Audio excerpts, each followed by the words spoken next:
Hi, everybody. I'm here with your February read aloud for the IB attribute of balanced. So we're going to be hearing a story written by Thich Nhat Hanh, and it's actually based on a true story of something that happened in Vietnam during the Vietnam War. And I thought it was appropriate because it's the story of somebody who tries to maintain balance and kindness even during a catastrophe that was happening in his country. Okay, so I am hoping you enjoy it. The Coconut Monk. There once was a monk who lived on a small island in Vietnam. He spent his time sitting in a coconut tree and eating coconuts, so people called him the Coconut Monk.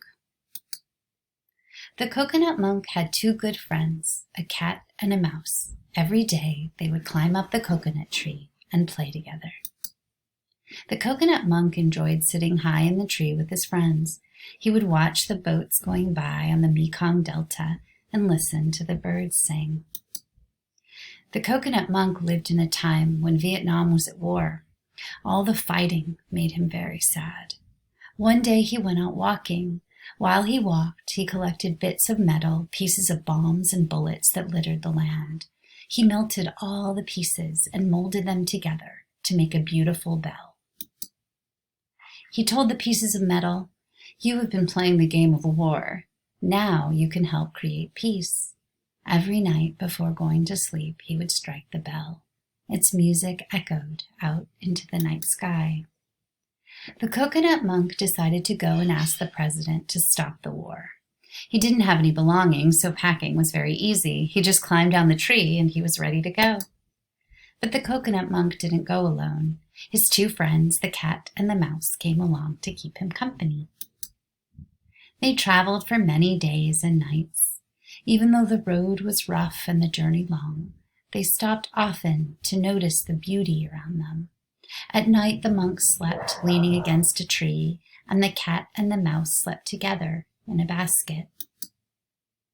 Sometimes it was rainy and cold, and the friends huddled together.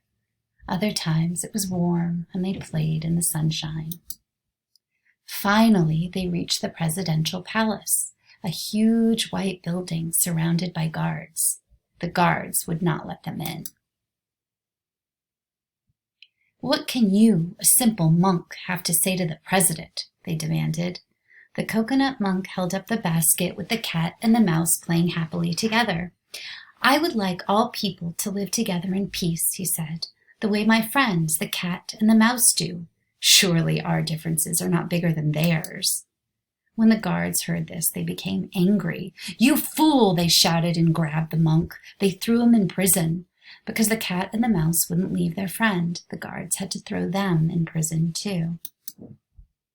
The prison was dark and cold, but the Coconut Monk sat very quietly and continued to breathe peacefully, just as he had in his coconut tree. The Coconut Monk shared his food with the cat and the mouse and all the other prisoners, and even though there wasn't much food, the cat didn't eat the mouse. People started asking about the Coconut Monk. They wrote letters and visited him in prison. Soon the guards had no choice but to release him. The monk, the cat, and the mouse returned to their coconut tree. If a cat and a mouse can live together in peace, don't you think we humans can too?